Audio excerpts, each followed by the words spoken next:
Behind every rugged surface lies a story waiting to be discovered.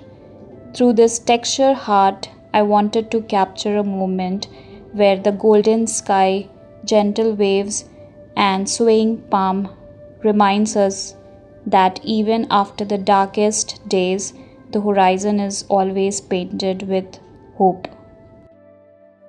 In this class, you will learn how to create a beautiful heart-shaped tropical sunset, starting from drawing the heart shape to the blending of the background, then the foreground, then creating small glowing sun, then the textures, how to create water textures, then the palm tree detailing, how the leaves are being detailed slowly one by one, everything step by step.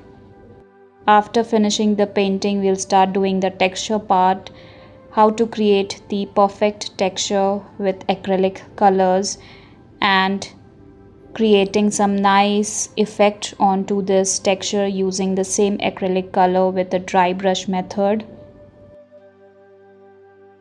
And lastly, the final touch to our painting. So let's start with our beautiful heart-shaped tropical sunset acrylic painting.